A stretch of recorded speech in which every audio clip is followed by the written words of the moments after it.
hello everybody, online and in-house tonight. We're going to get started, and I think you'll really enjoy this presentation. This is on what I call fat or fiction. So we'll discuss the facts about fat and the fictions about fat and what's new in weight loss science.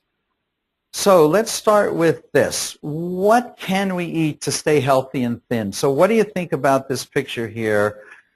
You think this is good?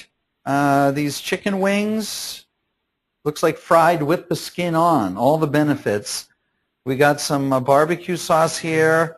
I think we can all agree the French fries are out, right? Right. I mean, maybe a couple here and there, but basically they're out. And can we all agree that the salad's in? Yeah. Okay, salad's in. French fries are out. What about this stuff? Out, right. Barbecue sauces, ketchups. Unfortunately, I love to have a few French fries with my ketchup, as my daughter says, but when I'm being good, this stuff has a lot of high fructose corn syrup, a lot of sucrose and fructose, and as we'll learn, that's kind of one of the enemies here. How about this? Probably just fine. As you'll see, much of what we've been taught about saturated fat is completely wrong. And this stuff is going to be just fine for you.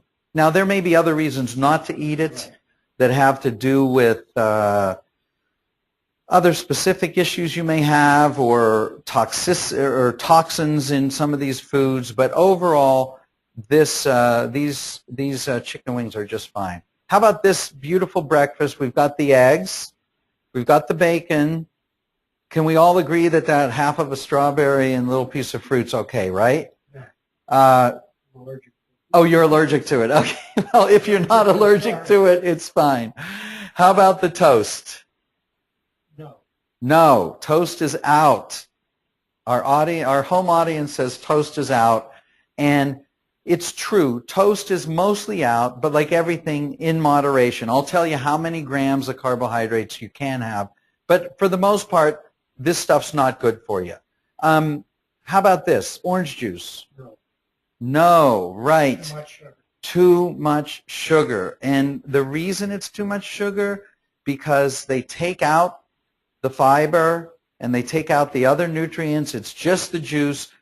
This stuff is largely responsible for a lot of the obesity and diabetes we see in children, especially at the lower end of the economic scale, because they're on WIC and subsidies programs that give lots of juice to kids. It tastes good, but you can't drink the juice. How about eating an orange?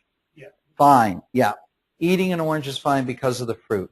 The eggs are great, no problem, and the bacon is fine, no problem, as is this little piece of parsley. Okay, let's look at some of the fat or fiction quizzes. We get fat because we eat too much. Fat or fiction?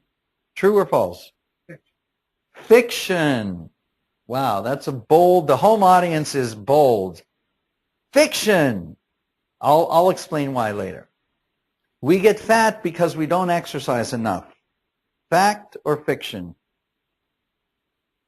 It's a tougher one. Yeah, it kind of seems to make sense that's one of the reasons, and there is some truth to it, but basically, fiction. For the most part, fiction. We don't get fat because we don't exercise enough. Okay, number 3 here. What determines whether we become fat or not? We're doing our little quiz. Fat or fiction? We get fat because of an imbalance in our hormones. Fact or fiction? Does anybody can answer? Anybody can answer. I'm going to say hormones, yes, mess you up. Yes. Hormones mess you up. That is a fact. Yay. In fact, it's the major fact, as you'll learn today. Okay, fact or fiction? Eating dietary fat makes you fat. We got one no. Say yes. Yeah, one yes. The answer is fiction. No, eating dietary fat does not make you fat. Okay, eating processed carbs makes you fat. Yes. Yes, yes. We've got the home audience says yes. Fat. It's a fat fact. Okay. The best way to regulate the hormones that make you fat is by eating the right foods. Fact or fiction? Fiction. Fiction. We have a split home audience. It is a fact. In fact, it is the major fact of this talk today that body fat and hunger are exquisitely regulated by hormones, enzymes, and the hypothalamus, a part of our brain, not by willpower or lack of exercise. And I'll give you an example. Try to use your willpower to stop your hair or your nails from growing. Pretty hard to do. Same is true of your body fat. You cannot use willpower to lose weight in the long term. Anybody can, white knuckle it through some. But we'll talk about why. So this is the foundational principle of weight gain. Body fat and hunger are exquisitely regulated by hormones, enzymes, and the hypothalamus, not by willpower or lack of exercise. So what are hormones in the body? We've talked about this a lot, but just think of them as compounds that instruct our body to do something. So for instance, to grow, growth hormone. To reproduce, we have sex hormones. To run, fight or flight hormones. To relax, we have parasympathetic relaxation hormones. So hormones tell our body what to do. So if you see someone with excess fat, it is a telltale sign that something has gone awry in the hormonal, enzymatic, or brain regulation of fat metabolism. It's not a sign of lack of willpower or laziness. And we'll prove this as the talk goes on. But for now, let me ask you a question. How carefully regulated is fat in the body? Exquisitely regulated. Because if we overeat by just 20 calories a day, which we're talking about 3 or 4 cashews, a bite of a piece of candy, nothing, right? If we overeat by 20 calories a day, it will transform us from lean in our 20s to obese in our 50s. Yes. So whatever makes us fatter, that is, whatever throws a wrench in the hormonal regulation of fat, will also make us overeat and or become sedentary in order to preserve energy. One of the key lessons is that fat is not a storage depot in the body. It is an endocrine organ. Fat is an exquisitely intelligent organ.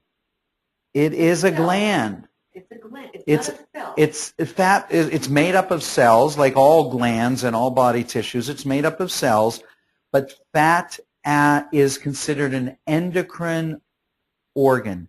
It's like a thyroid or a pancreas. It's intelligent. It makes tons of hormones that feed back to the brain. Leptin, for instance. We'll learn a lot about leptin later. When your fat cells fill up, the fat makes a hormone called leptin that goes to the brain that says, hey, we're full, stop eating. Now we'll talk about all the things that disrupt the leptin signal, but the key is our fat is an organ.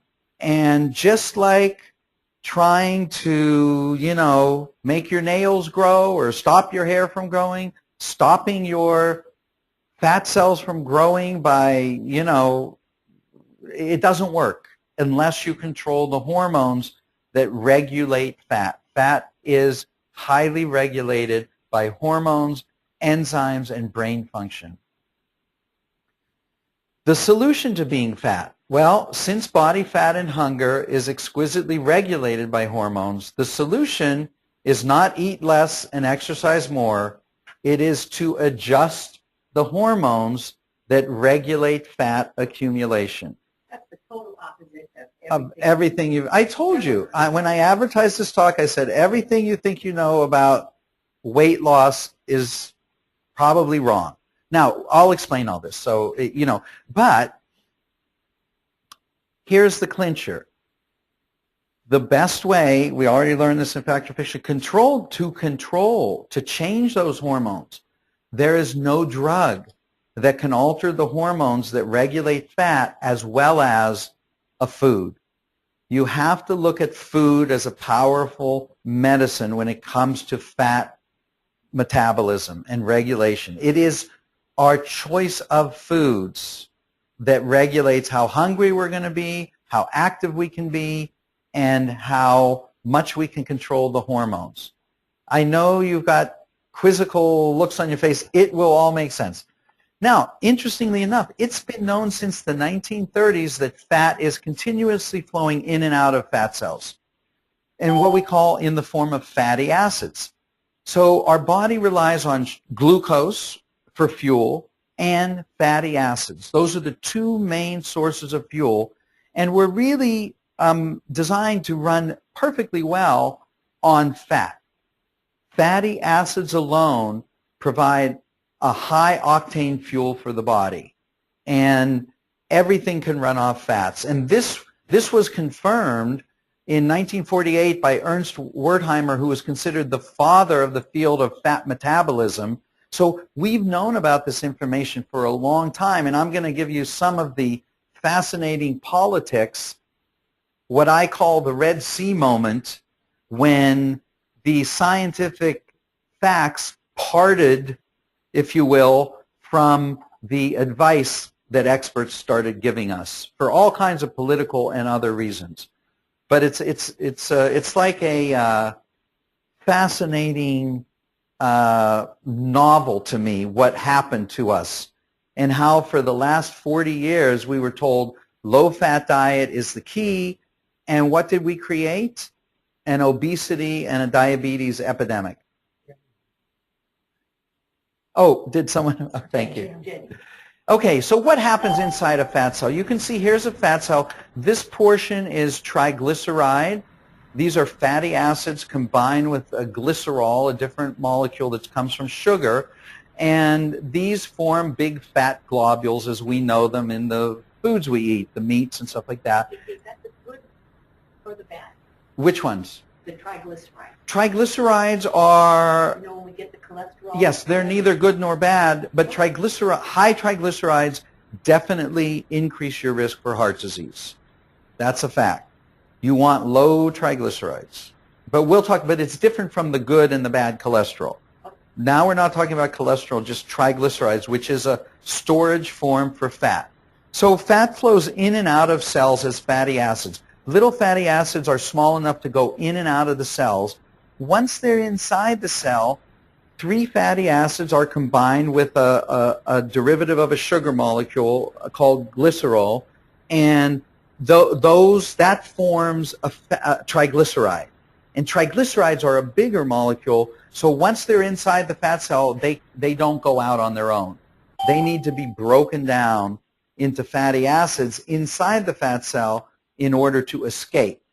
So we're going to talk about the fat trap. And this is the problem, is that these hormones that regulate fat cause fatty acids to go into the fat cell, and they're trapped there.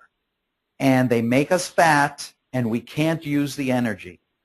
So if we get tired, we have to eat more, and the hunger mechanism goes up, and we eat more because some of our calories were sequestered into the fat cells and trapped. We burn these fatty acids for fuel, and the primary determinant of whether fatty acids get stored as triglycerides or released into the bloodstream to be burned as energy, which keeps us thin, is the hormone insulin, right? What hormones regulate whether we become fat? Now, there are probably, I don't know, dozens at least, and maybe more than that, hormones that regulate fat at some level, either to the brain, hormones from the gut that tell the brain there's food in there, we're full, hormones from the fat like leptin. There's lots of different hormones and enzymes that regulate fat, but far and away the most important is insulin, and the second most important is leptin. So what is insulin? As everybody knows, type 1 diabetics don't make insulin. Their pancreas burns out from either a virus or genetics or whatever, and they cannot produce insulin. So they have a shortage of insulin, and Insulin does a couple things. Insulin brings down your blood sugar. That's why diabetics have high blood sugar. They don't have the insulin to bring it down. But insulin is also the fat storage hormone. It does these three things. It makes you fat, it keeps you fat, and it makes you hungry. So when insulin levels are high, it makes you fat, it keeps you fat, and it makes you hungry. Always remember that. The best way to regulate insulin is by choosing the right foods. What foods keep insulin levels low? Low glycemic load foods. Because insulin goes up in response to blood sugar. That's its primary job. When the sugar in the bloodstream goes up, you eat a meal. Let's say you eat a candy bar. The sugar rushes into your bloodstream, the level in the blood goes up, the pancreas senses that, like a thermostat would sense, hey, it's too hot, click on the air conditioner. The pancreas senses, hey, there's too much blood sugar, click on the insulin. The insulin pours out just like the air conditioning would, and it lowers the sugar in the bloodstream just like the air from the air conditioner cools the ambient temperature. So the pancreas causes insulin to go up in response to blood sugar. Now, the problem is that insulin is also a fat storage hormone. So when you eat a high sugar food or a processed carb, your insulin goes up very high, and that causes fatty acids to be stored in the fat cells. Okay? And no for real sugar or fake? Oh, well, real sugar. You mean like like NutraSweet and things? No, it's interesting. The artificial sweeteners do cause a rise in insulin, but even the anticipation of eating causes a rise in insulin because your body is preparing for food. But the jury's out on how bad the artificial sweeteners are for you. Probably not as bad as all that, but we just don't know, okay? But the key here is no drug can regulate insulin as well as food can. So what does insulin do? It works mainly through two enzymes in the body in terms of fat, LPL and HSL. LPL is called lipoprotein lipase, and this is an enzyme that forms on the outer surface of cells. And if it's on the outer surface of a fat cell, it literally grabs the fatty acids floating by from the fat in the meal you just ate, and it pulls them inside the fat cells where they are added to a glycerol molecule and form those triglycerides we saw up here that expand and make you fat, make us all fat, right? Simultaneously, insulin inhibits the enzyme called HSL, which stands for hormone-sensitive lipase. This is an enzyme found inside the fat cells. Remember I told you once this fat is constructed into triglycerides, the fatty acids, it can't be released. They're too big to go out. Excuse me. It's this hormone HSL, hormone-sensitive lipase, that is inside these fat cells that deconstructs the triglyceride into its fatty acids so they can be released from the cell and go out into the bloodstream and be burned for fuel. So that's how insulin works. What it does is it basically activates the LPL, lipoprotein lipase. Did I get that right? That sounds wrong. Yeah, lipoprotein lipase, so that fatty acids come into the cell and expand it, and it simultaneously inhibits the HSL inside here so it doesn't let the fat break down. That's insulin's job. It's to store fat, and it does it by increasing LPL to grab more fatty acids from the blood, and it inhibits the breakdown of fat so that you can store it. Yes, it seems like I know these things go into my suggestion box for God, right? When we get to... Why would you attract the fat and then store it? Yes, well, there are reasons from an evolutionary standpoint we'll talk about. So we go back here, and a little more about insulin. Insulin basically drives all nutrients into cells. So insulin is driving fatty acids into fat cells, but it's also driving amino acids into muscle cells so you can make more muscle. And it also drives glucose, sugar, into muscle cells so it can be used to give energy. And it also drives sugar into brain cells so we can think and stay clear. So insulin's important. It orchestrates, it drives all nutrients into cells and out of the bloodstream, and it orchestrates the storage of not just fat, but also protein and glucose. So insulin makes sure your muscles get enough amino acids to repair themselves.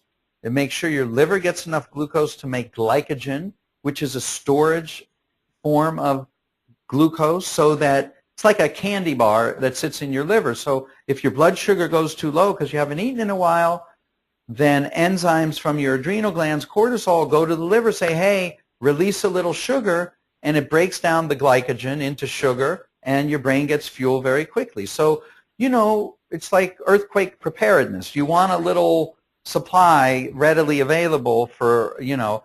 Of course, we can deplete glycogen stores with about 30 to 45 minutes of exercise.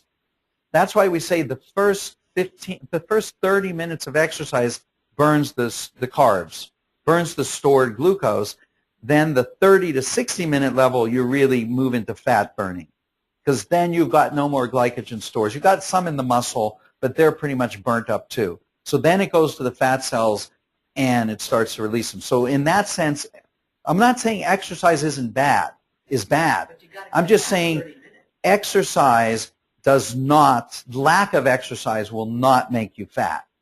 It just does. You know, look, one Twinkie, you know, so you're talking whatever, 200 calories, that's about 30 minutes of pretty hard exercise just to burn that off. You can't exercise enough to eat whatever you want unless you're a competitive athlete or in training for some kind of movie where you know, they're paying you $1 million to lose 50 pounds. And, you know, I mean, if you're exercising 6 hours a day, you can pretty much eat anything for that period, but it's not a long-term solution. So now in 1965, Salomon Burson and Rosalind Yalow invented the technology to measure hormone levels in our blood. And Burson died, but Yalow, who lived on, actually won the Nobel Prize for this. But they said back in '65, insulin is the principal regulator of fat metabolism. So these are the guys that developed the ability to measure these hormones, which we really couldn't do accurately prior to this. So even back then, like I said, back in the 1930s we knew, and I'll give you some more evidence from the early years. It'd be amazing. So we see that reducing elevated insulin is the golden key to weight loss. And how do we get insulin down? There's two ways. You can either reduce the amount of insulin that's released into the blood, right, by the pancreas. So how do you reduce that? You avoid refined carbs and sugar, and you eat more fiber. So fiber, what does fiber do? When you eat fiber with a meal, it slows the absorption of sugar into the blood through the GI tract. And if the sugar goes up very slowly, that does not trigger the insulin to go high. If the sugar is absorbed very quickly, the pancreas gets the signal, says, hey, because high sugar is toxic to the blood. It damages proteins and something we call glycation, and it causes all kinds of problems. So the body doesn't want to see sugar too high. So insulin will come to the rescue. But if we eat foods that are absorbed slowly with lots of fiber and unrefined and unprocessed carbs, and that's why meats, that's why dietary fats do not make you fat, because dietary fat has no effect on insulin. It does not raise insulin levels, and protein very minimally raises insulin, not enough to be of a concern. You can eat as much protein and as much fat as you want. You'll never get fat. Okay, the other way to reduce insulin in the blood is to improve insulin sensitivity. In other words, make it so that a smaller amount of insulin gets the job done, so the body doesn't need more insulin. Okay? And how do we do that? Reducing insulin resistance by not eating fats and carbs together. Why do fats and carbs together create a problem? Because they cause fatty liver. When fats and carbohydrates are ingested at the same time, it goes to the liver, and if it's too much, it overloads the liver, and the liver cannot export all these fatty acids, and some of them start to form fat globules inside the liver, which increases insulin resistance. It means you need more insulin to get the job done. Think of it like this. I always give this analogy to patients. If you never drink alcohol, then if you have one beer, you're going to feel a little bit of a buzz. If you drink a couple beers every day, one beer is not going to do it for you anymore. The same thing happens with insulin. If insulin is running high all the time because you keep eating high carbohydrate foods, then the body loses its sensitivity to it. It's like almost insulin's crying wolf. It's just, insulin again. Just, we don't care.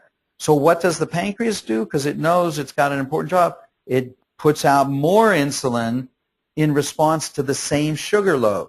So you got the beginnings of what we call insulin resistance. And this is a problem because now we've got more insulin. So let's say one candy bar raises your insulin level to 20.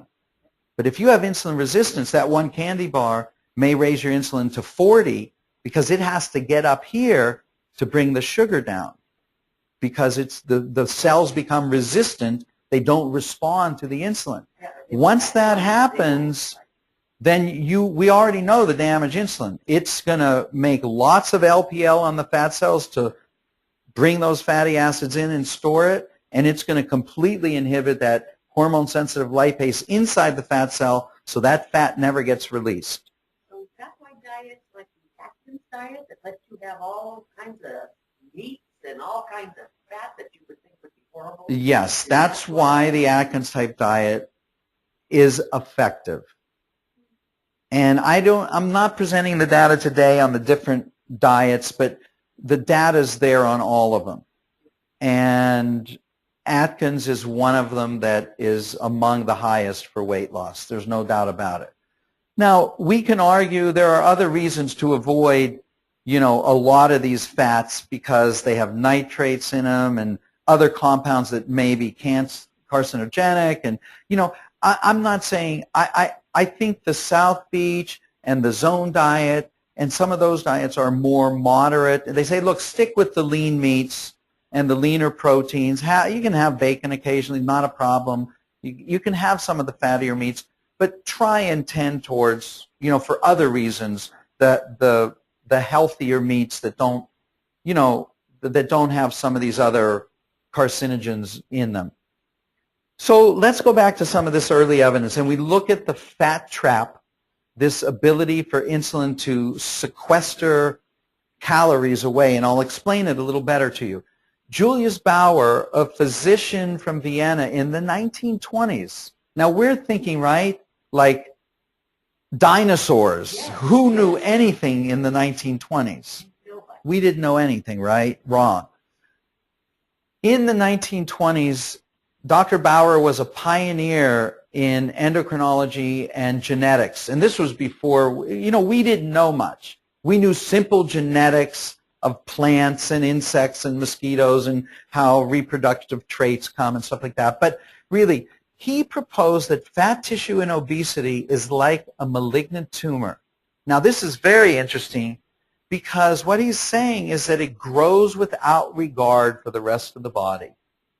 Because these fat cells steal or hijack calories while other organs and body tissues are starving for calories. Now, contrast this, Julius Bauer in 1920 with Dr. Barry Sears of Zone Diet fame in the 1980s started doing most of his work with the Zone, and in 2008 or 10 wrote a book called Toxic Fat, where he defined fat as a malignant tumor that can metastasize. Wow. So can you believe this? Like 90 years later. Did you learn about this in medical school? No. This This is not taught in medical school. No. So I'll tell you where I got most of this information. I'm going to introduce you to the books and the authors and some of them in a little bit. But Bauer said a sort of anarchy exists. The adipose tissue lives for itself. It does not fit into the precisely regulated management of the whole organism. Now, Bauer's idea was catching on at the Mayo Clinic in the late 1930s with a guy named Russell Wilder. The problem is at this time in Europe, almost all the research was being done in Europe. These guys were escaping war-torn Europe for their lives, and they were leaving their labs and leaving their work to escape, Nazis and Hitler and the war. And what did our brilliant, narcissistic U.S. physicians do? Ignored their work. Some due to anti-German sentiment. They thought, hey, these guys are, we know more than, you know how this goes, right? Okay, but it's not supposed to happen in science. Okay, politics is politics, but science is science. The problem is there's a lot of politics, and we'll get into that. So what did the American scientists decide to do? And I'll get into this more. They decided to pursue obesity as a behavioral disorder rather than a hormonal disorder. Lack of willpower, lazy, don't exercise enough, glutton, eat too much, right? Okay, let's look at Stephen Ranson in the 1930s, a neuroanatomist from Northwestern who showed that destroying parts of a rat's hypothalamus caused the rodents to eat voraciously and become obese. He noted that after their surgery, their fat tissue sucked up calories, causing an increase in body fat. These calories were literally stolen or sequestered into the fat cells, and their energy, because remember, a ton of energy comes from fat. Because when we've got enough energy, the brain gets the message and says, hey, I'm cool, I'm fine. This was the remarkable thing about fen-phen.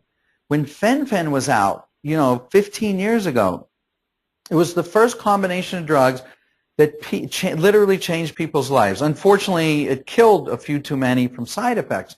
However, what you heard again and again from patients was, it's completely chemical. I could never stop eating those Girl Scout cookies. But when you're on fen-phen, you eat a couple, the signal that you're full came, satiety hit, you stopped eating. It wasn't willpower. Completely satisfied, completely. Patients would say this again and again. It was chemical. So, and in fact, we understand that it is. Now, remember the fundamental law of weight loss, right? Body fat and hunger are exquisitely regulated by hormones, insulin, enzymes, lipoprotein lipase, hormone-sensitive lipase on the fat cells, and the hypothalamus, brain. So this one, Julius Bauer, I don't think he addressed any specific one, but here Ranson's addressing the hypothalamic, the brain level, right? Now, because the hormone, remember, insulin goes up. When the fat gets into the cells and they're full, the fat cells should release something called leptin. Leptin goes to the hypothalamus. I'll teach you all about the pathway it does that, why. And the hypothalamus sends the signal, says, we are full, stop. No more hunger. It's a signal that those of us who struggle with weight hardly ever feel. Right. So now, interestingly enough, one of the authors of one of the books I'll tell you about, Robert Lustig, Dr. Lustig is a pediatric endocrinologist. He got his start. He wrote a book called Fat Chance. He learned about all this and got his start by studying young kids with brain tumors that had to be irradiated that destroyed their hypothalamus, and so they were now brain resistant to leptin. They had all the receptors in the brain for leptin were gone. Those kids grew morbidly obese after their surgery or after their radiation for their brain tumors. So we definitely see the hypothalamic level definitely has a lot to do with it.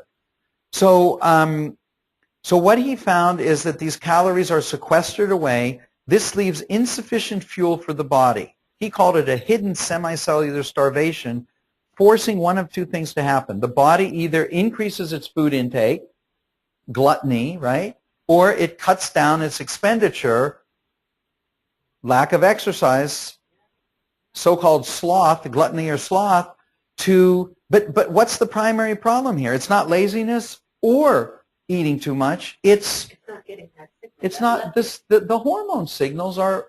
So either there's something wrong on the receiving end or on the sending end.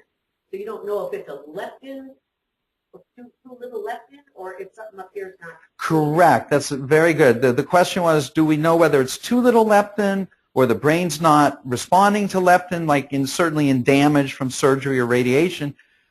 Well, unfortunately, there was a lot of excitement about leptin when it was first discovered. I can't remember the year, I think the 90s. And drug companies invested millions and millions of dollars before they had any research in, but they quickly got into trouble because it turns out that most of us have a lot of leptin, but there's leptin resistance. So the brain doesn't respond to the leptin. So giving leptin to overweight people doesn't do a thing. Most overweight people. Now, if it's leptin, if you're one of the, I think there's 12 people in the world that have leptin deficiency. So I didn't count on that. Yeah, if you're one of the 12, you're in good luck. Okay, and what's the other issue is that certain types of rats that are bred to be fat, these so-called Zucker rats, actually steal calories from vital muscles and organs to feed the fat cells. So it's not even as bad as the food you eat. It's like this lipoprotein lipase on the fat cells wants food, and it'll actually cause the body to start digesting its own muscles and vital organs to get that energy. Okay. Now, let's talk about the 1970s. We'll move forward, 40 years.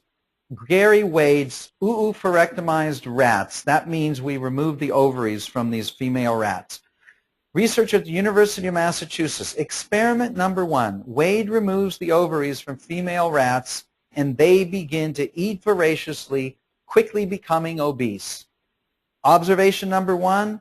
When rats eat too much, they become obese, i.e. gluttony causes obesity.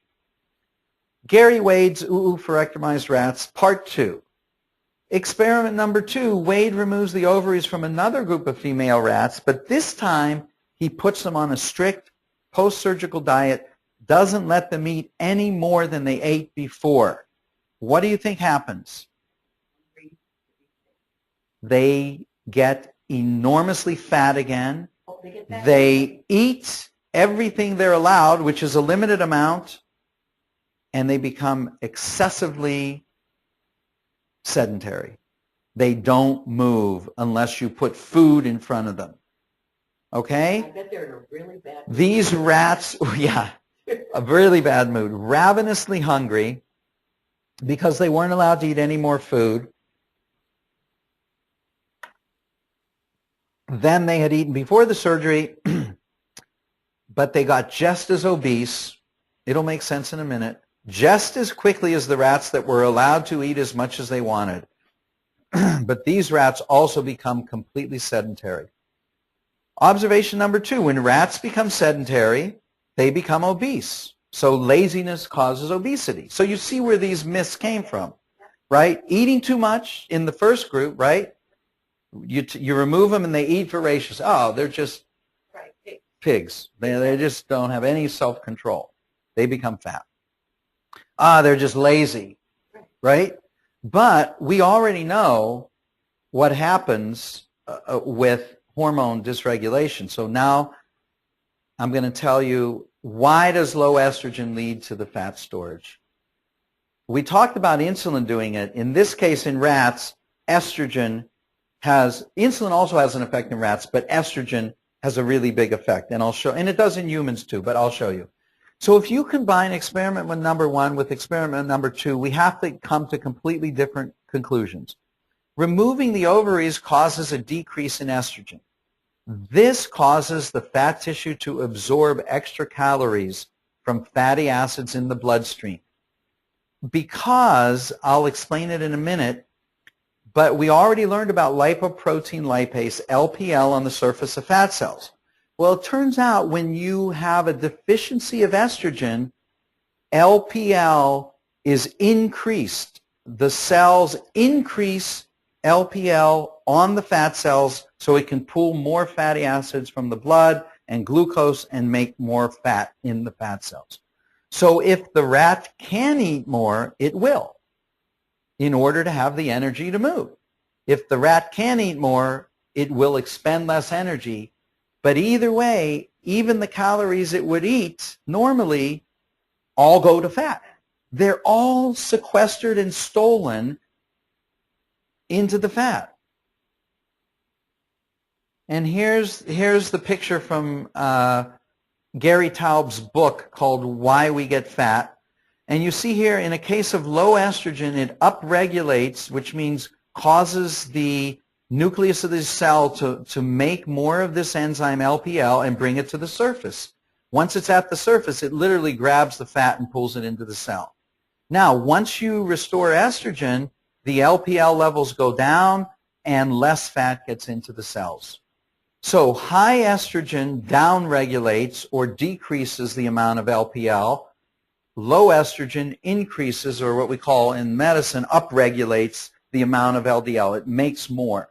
So, put that on your list for God and the suggestion. yes, another oversight there. Exactly. So this is the fat trap. Hormonal disruption of fat metabolism. Remember we said hormones, brain, or enzymes. So the animal doesn't get fat because it overeats. It overeats because it gets fat. Because the fat steals all the calories. It has no energy. And the brain craves glucose and energy. And if it doesn't have it, it'll force you to eat. I mean, this is basic evolution, survival, hunger, reward. You know, I mean, it hits all those mechanisms. So the primary problem is a defect in the regulation of fat metabolism, caused here in these rats by a lack of estrogen, certainly in humans caused by some lack of estrogen, some lack of testosterone, and an increase primarily in insulin. Insulin is magnitudes of order more important than estrogen and testosterone, but they're all important. So Dr. Barry Sears calls this the fat trap in his book. In other words, the defect in fat metabolism leads these fat cells to steal fatty acids and store them away where they cannot be used for energy. So I give this analogy. It's like depositing $100 into the ATM, but only $50 ends up in your account. You're eating all this food, but you're like, I'm still struggling. I mean, I got no financial security here. I got no energy security. I'm eating, but somebody's siphoning off everything I'm earning, or I'm, you know. So think of this. You eat 1,000 calories, but the first 500 of them goes into the fat cells and makes you fat. Remember the rats? Even when they couldn't eat, all they could eat was what they eat before. What's different? The LPL is so upregulated. There's so much LPL on the surface of the fat cells that even the calories they ate before that went to fuel the muscles, the organs, the brain, now goes directly to the fat cells, and it leaves no energy for them. So you eat it, but you only 500 calories of energy to move about and run metabolic processes is left. So either way you get fat, because the first 500 go to the fat cells, but if you want to be active, you've got to eat more, or you stop moving because you don't have enough energy left. And so you eat 500 more calories, and this time 250 go to the fat cells. So either way, you're getting robbed again and again and again and again. Okay, the hormonal proof in the pudding. So Wade did one more experiment. He removed the ovaries from another group, and this time he infused estrogen back into them through the bloodstream. What happened? They did not get fat, they did not eat voraciously, and they did not become sedentary. In other words, they acted like perfectly normal rats. Hormone replacement. Now remember, in this case, it's a lack of estrogen and testosterone that cause too much LPL. With insulin, it's the reverse. It's too much insulin that causes the LPL. But remember, here we bar back to the foundational principle of weight gain. Body fat and hunger are exquisitely regulated by hormones, insulin, estrogen, testosterone, enzymes, LPL, and hormone-sensitive lipase, HSL, and the hypothalamus brain. Remember, damaged brains in the rats, 1930 by Ranson. Boom, eating like crazy because they're not getting the feedback that we're full. So here's the paradoxical facts of weight gain. We don't get fat because we eat too much. We eat too much because we get fat.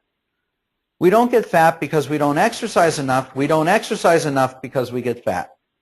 Gluttony and sloth do not cause us to become fat. They are the result of our becoming fat. Pretty amazing, huh? Yeah. I was shocked when yeah. So what went wrong with our expert doctors in the 70s and 80s? Well, a lot of things went wrong in the 70s. I happened to grow up during that period. It was, as some have called it, the age of stupidity. My friend Dennis Prager calls it that. So what happened is the scientists decided in the 1970s, against remarkable amounts of scientific evidence, of which I've given you a taste back to Dr. Bauer in Vienna in the 1920s and these experiments, that the problem with obesity was behavioral. And it had to do with not exercising and not having the willpower to eat less. What a terrible mistake. So Gary Taubes, the author of What Makes Us Fat, posed a great question when I read his book. If the subject had been about why some kids grow to 6 feet tall and others only grow 5 feet tall, no scientist would have been looking at behavioral issues, right? They would have been looking at hormones and enzymes that regulate growth. But somehow this idea that fat has to do with, oh, you're just lazy, you're, have no willpower. I mean, it's this horrible prejudice, or I don't even know where it originally came from, but there it is. This whole movement now, currently, about young children being obese, it's an epidemic. And it is an epidemic because of the decisions we made in 1970 and 1980s to institute low-fat diets. Why? Because low-fat, and I'll tell you why we went that way, but low-fat diets taste terrible. Nobody sticks to them unless you add sugar and carbs. And so we increased insulin levels for 30 years, and we have an obesity epidemic. What a surprise. Okay, more expert advice ignored. Let me take you back to 1901. William Osler, considered the father of modern medicine, wrote the textbook at Johns Hopkins School of Medicine, The Principles and Practice of Medicine. He's famous for a quote I used to love. He said, "It's more important to know what sort of patient has the disease than what sort of disease the patient has." He knew back then. He understood people. He understood genetic variability, unique personalities, how it all combines to create disease. It's not just a microbe that causes pneumonia. It's the person's resistance and their sense of, so he really understood mind-body medicine. But even back in 1901, he advised obese women to avoid taking too much food and particularly to reduce the starches and sugars. 1901. Now, from 1943 to 1952, Taubes summarizes findings from physicians from Stanford, Harvard, Chicago Children's Memorial Hospital, Cornell, New York Hospital. Independently, all these prestigious universities published their diets for treating obese patients. And all were independently published, but all were effectively identical. 1943 to 1952, no sugar, no candy, no cake, no cookies, no flour, no potatoes. It's humbling, isn't it, to see this? Another physician came from, I think, Germany or Europe. Hilde Bruch recounted this history in 1957. Then she was a leading physician treating obesity at the time. And she reviewed at her point in the 50s, you know, the 50 years prior. The great progress in dietary control of obesity. And since she was from Europe, she had no bias against these physicians that we ignored, right? She said, the greatest progress in dietary control of obesity was the recognition that meat, considered the strong food, was not fat-producing. She wrote, but that it was innocent foodstuffs, such as bread and sweets, which lead to obesity. Well, I don't, you know, you almost have to be just, but I'll explain to you what happened.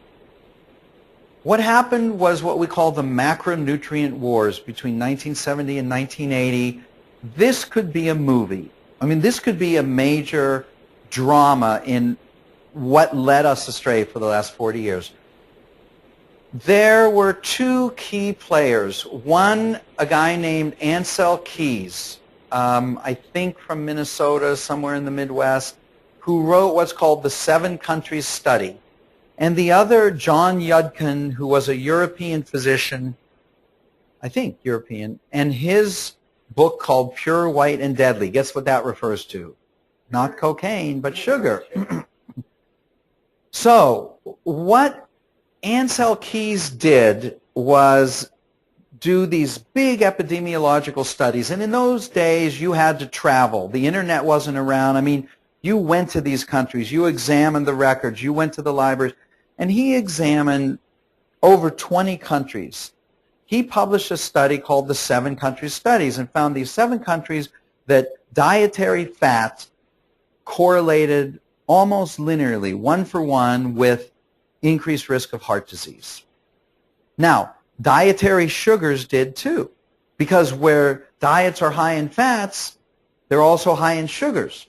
But he never controlled for it in his statistical analysis. He said, yeah, it could be that, but it's not.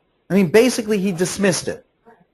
Now, the other thing he did to mislead us, and many of the politicians at the time, was Ansel Keys did not include the other 13 countries because the data didn't fit.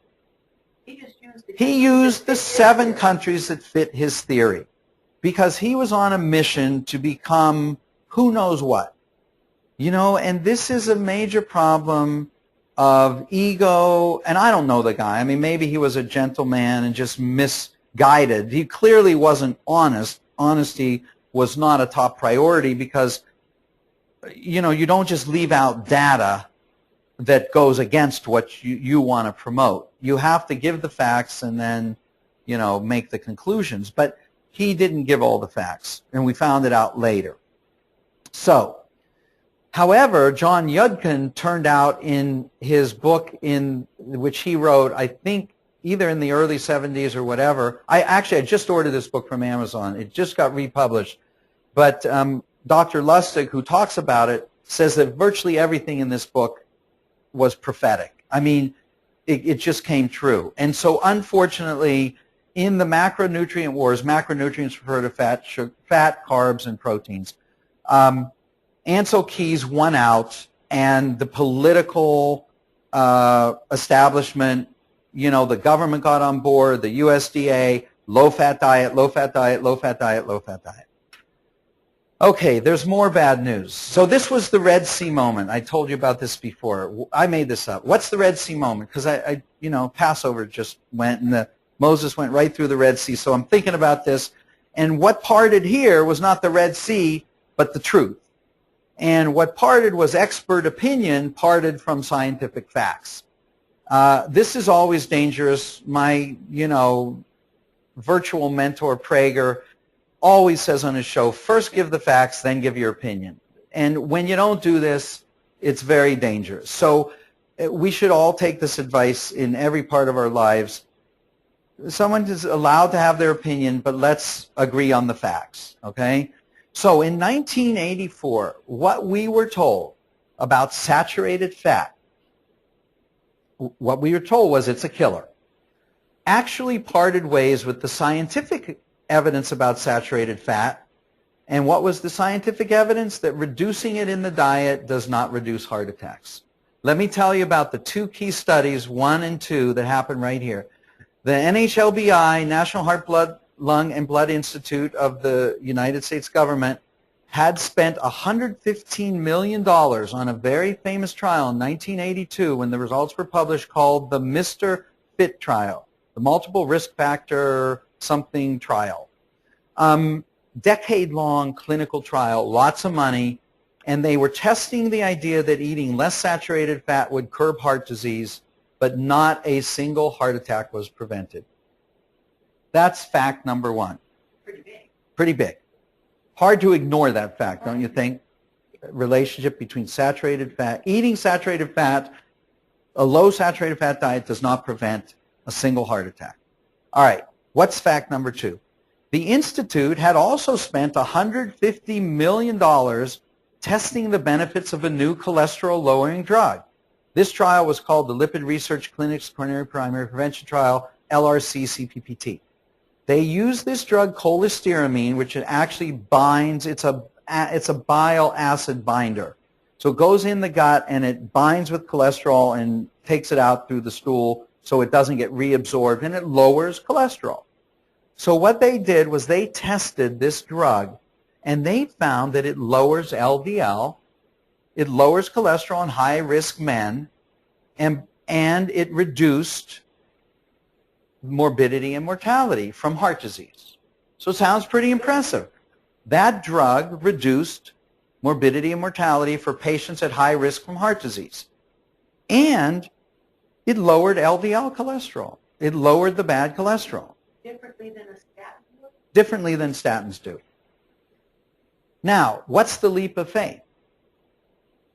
The leap of faith is that just because cholestyramine lowers LDL and it reduces the risk of heart attack, you can't assume that it reduces the risk of heart attack just because it reduced the LDL. Maybe it does a bunch of other things.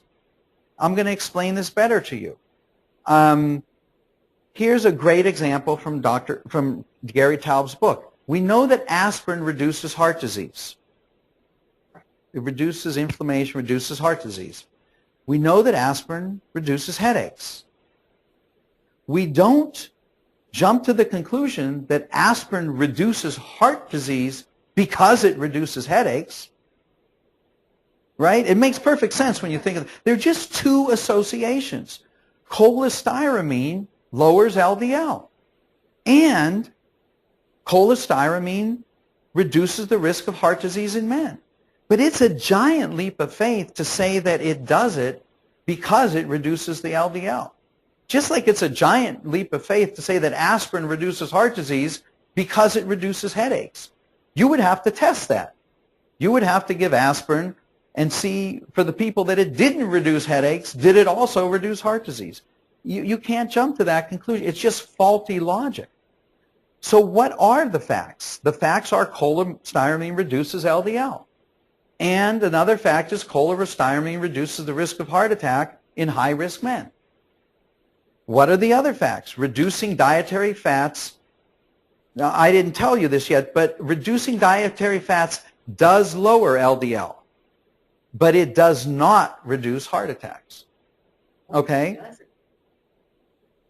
So what they decided to do was say, well, we have this study that says lowering saturated fat does not reduce a single heart attack.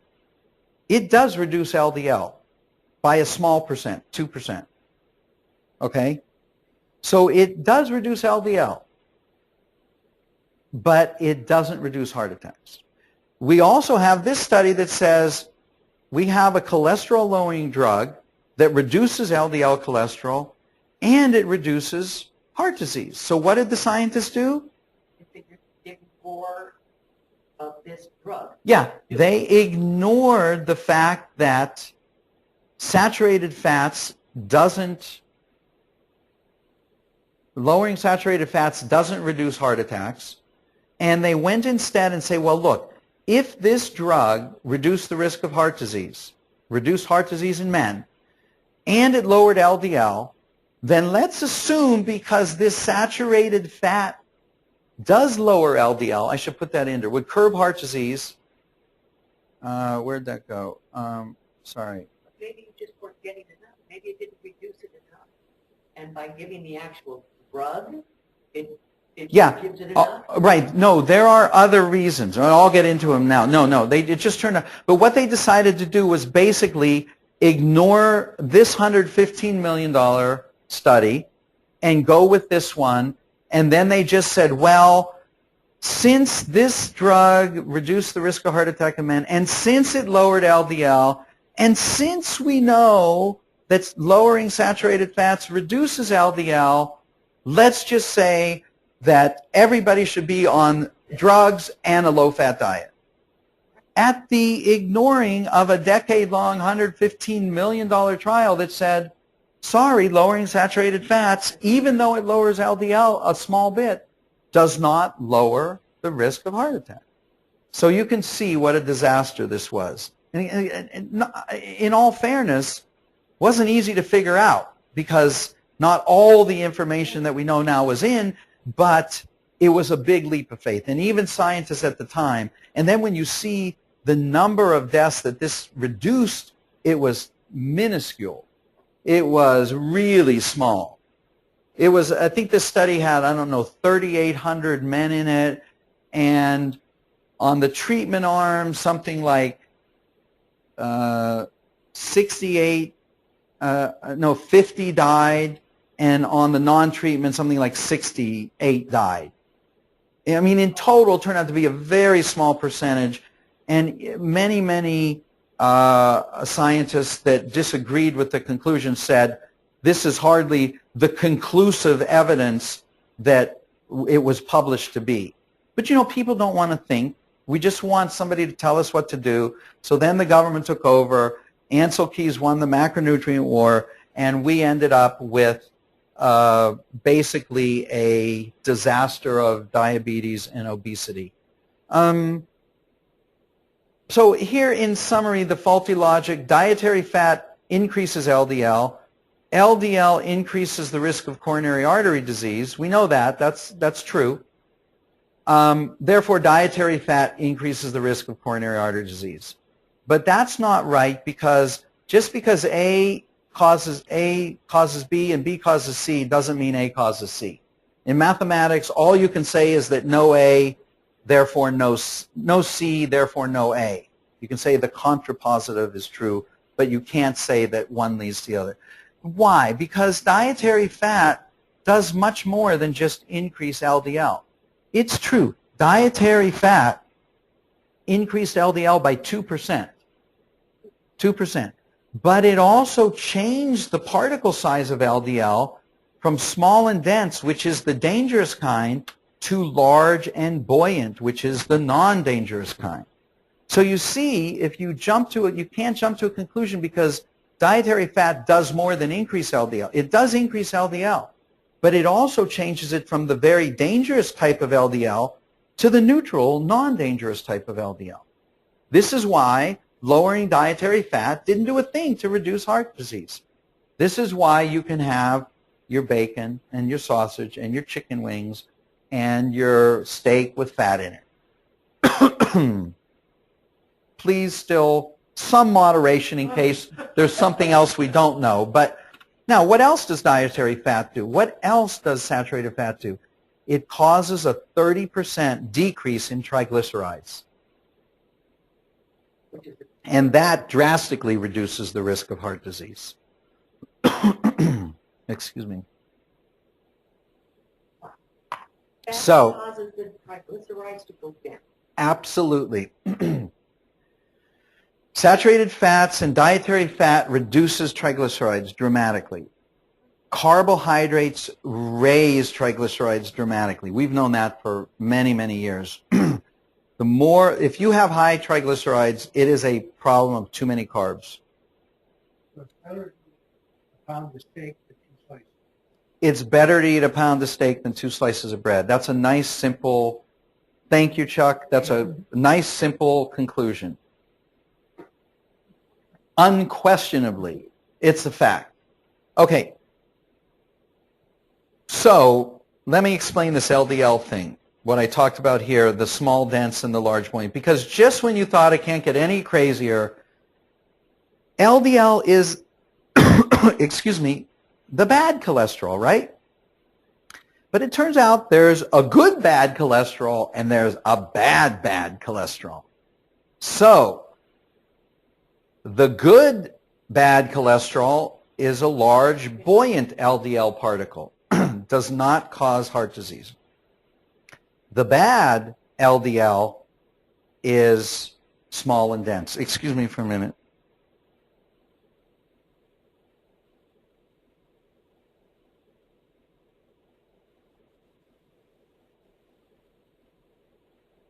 Thank you. Okay, we're back on. Sorry, I had the cough. I got a little tickle in my throat, talking too much.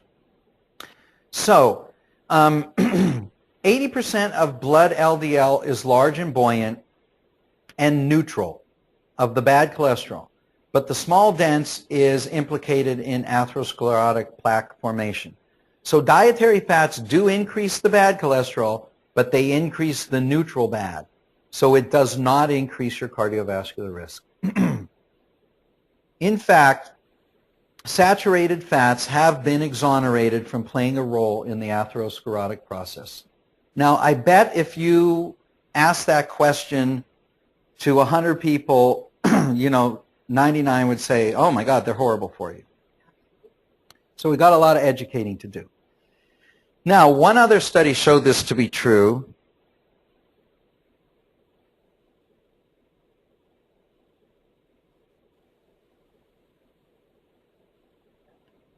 Now, what's the other study that showed this? In the 90s, in Boston, they started the Women's Health Initiative study. I think this was a study mostly of nurses.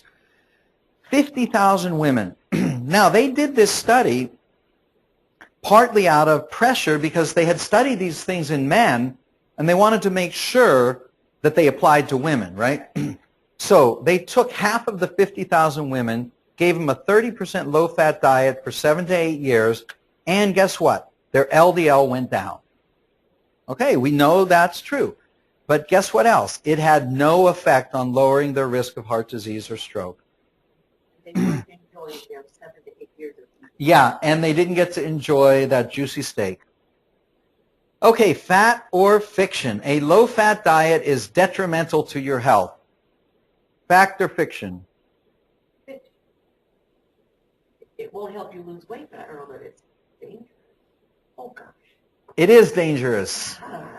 You're just Well, doing this to make I'm doing this to mess with you a little, but it is.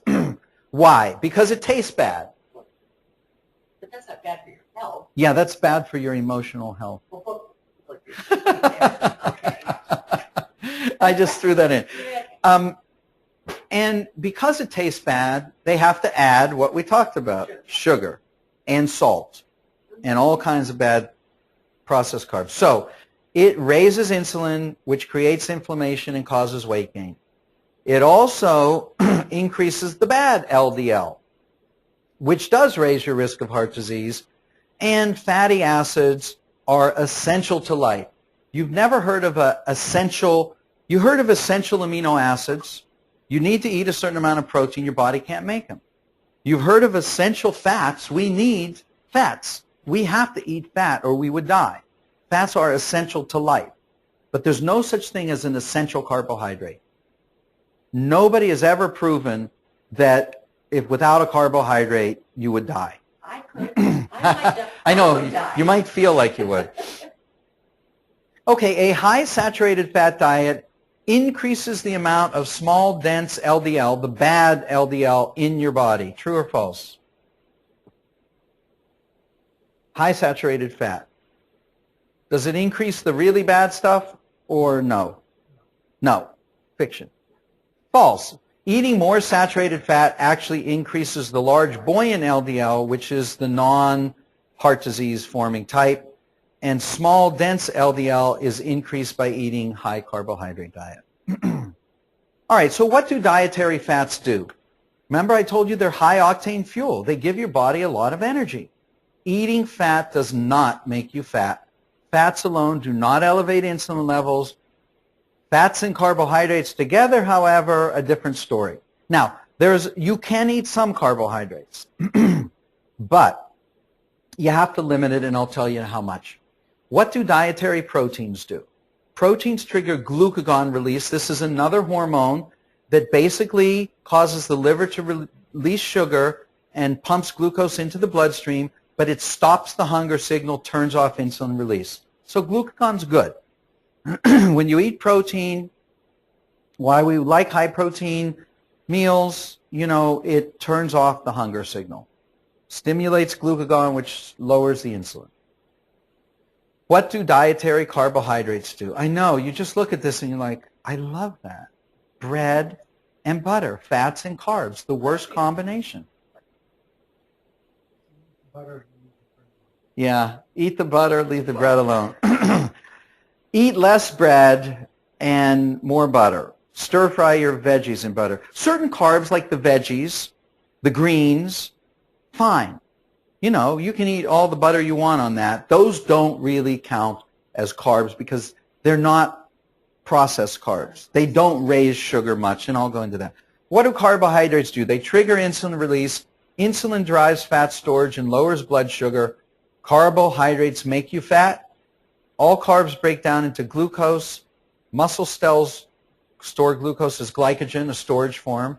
So if you can't eat and a tiger decides to chase you, you have some immediate energy available to run.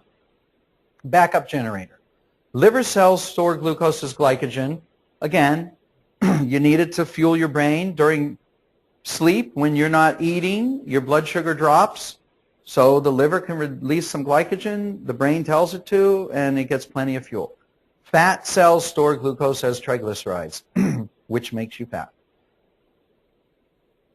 Carbohydrates drive insulin, which drives fat. That's, I mean, we could end the talk like that and say goodbye, the rest is commentary, you know. All right, processed or refined, which means remove the fiber, basically, right? Yeah. Versus natural carbohydrates, with some exception. But natural carbs, we all understand these, fruits, veggies. You know, some of these carbs, like carrots, have a little higher glycemic index, but you'd have to eat a ton of them to really, so, I mean, it's pretty unlimited. You could, corn's not on here, and peas, again, kind of a high glycemic load, but again, for the amount we're going to eat, put the butter on the corn, enjoy yourself. Not going to be a big deal, okay? Now, put the butter on the corn, have 4 slices of garlic bread and the big fat steak, trouble. Have the big fat steak, have half a thing of corn with some butter, and a salad, and some veggies, or a slice of bread. But you can't have... Yeah, everything in here has the fiber removed. Now, some would argue that if you eat a high-fiber bread, pumpernickel has a much lower glycemic index than white bread or French bread up here. All these things have had the bran and the fiber removed because it increases shelf life, it increases portability, exportability, storage, transportation, all the things that make things go bad, you know. How about those like living 7 sprout breads or whatever, like at like a Mother's Market? Yeah, much better, much better. But still not. Well, you have to limit your carbs. I'll tell you how much you have to limit it to. Before you leave this slide, you've got there pasta, white. What about wild rice, red rice? Yeah, wild rice, a little bit better. Brown rice, a little bit better. You've got to look at the makeup and see how much fiber is in it. If there's a lot of fiber in it, then that reduces the risk. I should have put up a food label thing. I took it out. But let's say, for example, 1 serving of a carbohydrate. Let's take a cup of rice. A cup of white rice has about 45 grams of carbohydrates. Virtually no fiber. Let's say they found a process where they could make 45 grams of carbs and put 20 grams of fiber in a cup of white rice, okay? High fiber white rice. Then your net carbs is 45 minus 20. So that now will only raise your blood sugar as if it were 25 grams. That's how it works. You subtract the fiber from the total carbs, and you get what's called net carbs. And net carbs that you're allowed, which I'll go into in a minute, Probably somewhere about 75 to 100 grams a day. Now, a slice of bread is 25, on average, grams of carbs. So theoretically, you could eat 4 slices of bread a day. Now, it depends on your total calories, but it's more than you think. But if you have a piece of fruit, that's about 25 grams of carbs. So you probably should only have 3 pieces of bread if you're going to eat fruit. Okay? Bananas are very high. Bananas are very high in sugar. This is one of the highest glycemic index foods. And again, if you count it in your allowable carbs, it's fine. Probably going to, well, I think a small banana is going to be about 25, but you're probably closer to 45 on the bananas we get. So again, you can use it. Now, the difference is bananas do have some fiber.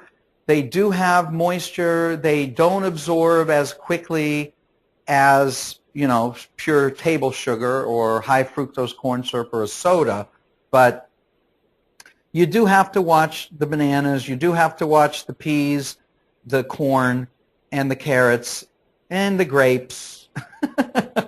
But you don't have and to. the watermelon and the cantaloupe, because then you're going to wipe me out. Yeah. I like all those. Well, you can eat all those things, but count your carb grams. Stay under 100. Stay under 100. You know, find out what serving size you're eating of the cantaloupe and stay under 100. I mean, total for the day, you know.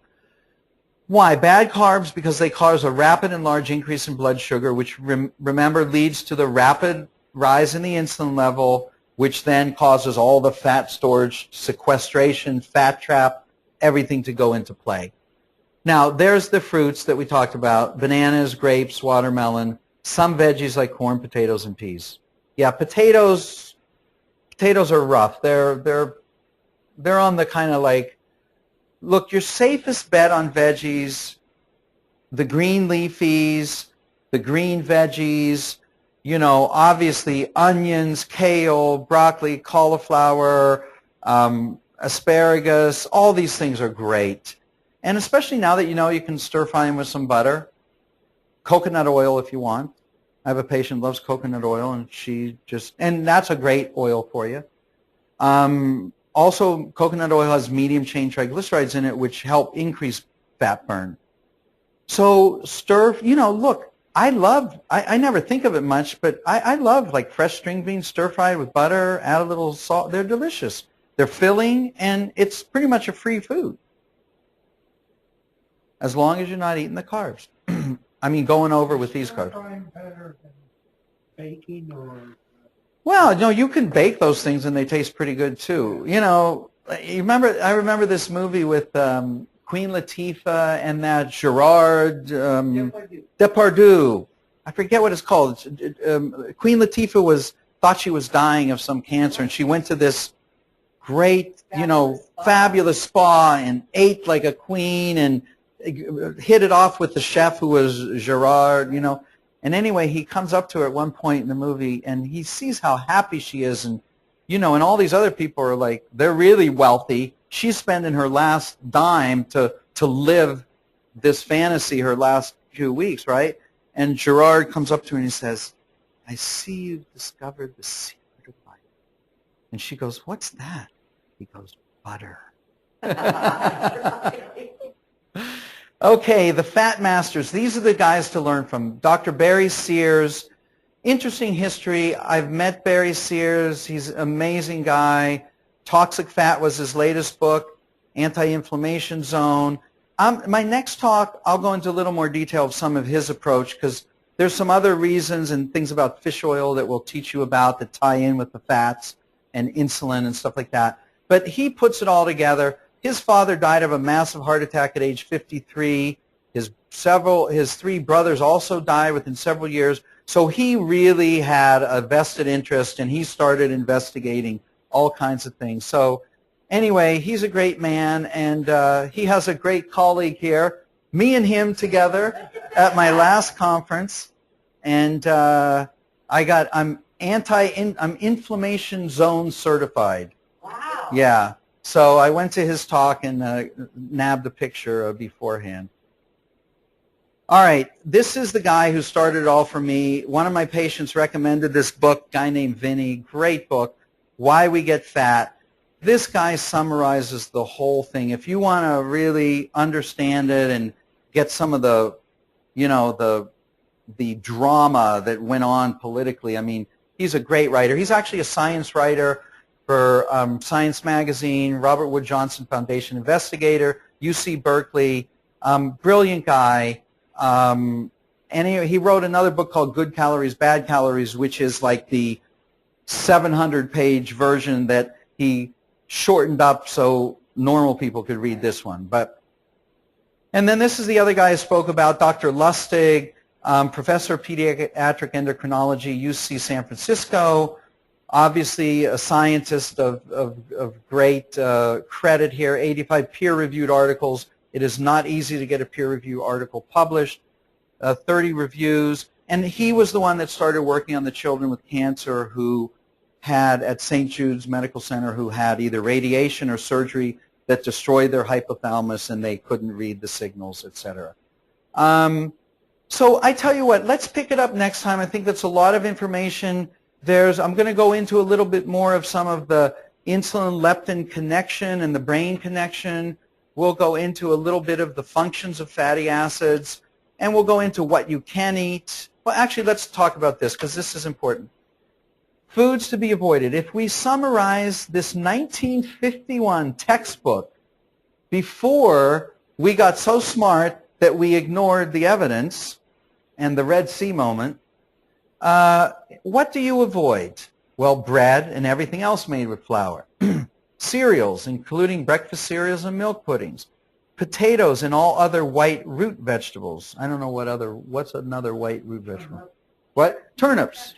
Okay, well, turnips and parsnips. I am in the presence of brilliance. Thank you. Or a farmer. Foods containing much sugar and all sweets. Well, look, that's maybe a little extreme. We don't have to avoid everything, but we do need to moderate it. What can you eat as much as you like of? This is 1951, guys. Meat, fish, birds. Cook them first. Poultry. Yeah, poultry. Yeah. In 51, they were just birds. Right. All green vegetables. Eggs, dried or fresh. Listen, all the studies on good breakfast, cheese omelet. Can't go wrong. Eat the cheese, eat the omelet, scramble some, dice some. White, huh? No, saturate, eat the egg. No, you can eat the yolk. The yolks are saturated fat. Eat the yolk. Please eat the yolk. If you want to lose weight, eat the yolk, eat the cheese, eat the cheese. It is the best part. Eat the onions, stir fry it with butter, and don't eat the bread. You don't want to know what I had for breakfast on Jenny Craig this morning. No, on Jenny Craig this morning. Eggs, dried or fresh. Cheese. Fruit, if unsweetened or sweetened with saccharin, except bananas and grapes. So look, that's 1951. You may want to modify this a little. How many carbs are okay? 75 to 100. We'll go into this in detail. And next time we'll learn a little bit more about fructose, metabolic syndrome, all calories not being created equal. Is sugar a nutrient, a toxin, or a drug? And we'll learn about hedonic pathways, pleasure, food, pleasure, and how that all fits into the mess. That's all, folks. Wow. Interesting, huh? Listen with me, because Jenny Craig, the thing will have pasta, and they give you, there's lots of pasta on Jenny Craig. Lots of pasta on Jenny Craig. Look, the truth is, if you cut the total calories, you can lose weight, but you're fighting your hormones. It's not the way to do it. Just like those oophorectomized rats, you can limit the calories, and you can, to some degree, limit weight gain, but your body may be stealing energy from your muscle, probably is, taking it from your muscle. So if you're maintaining weight loss, you might be losing more muscle, gaining more fat, and taking it from vital organs. Remember, if it triggers insulin, it's a fat trap. It's semi-starvation. Those calories go to your fat, and you may be digesting muscle and, you know, and you're never full. That's the key, that you're on the wrong diet, because insulin levels are still high in you. That's what makes you fat, keeps you fat, makes you hungry. Remember, insulin makes you hungry. Let me see if I have any questions online. Hello, anybody online have any questions? I guess not. Okay, so we're good, guys. Thank you very much. Well, thank you. You're welcome. A pleasure. I can't believe it. Every time I tell my Jenny Craig lady, I said, you know, I know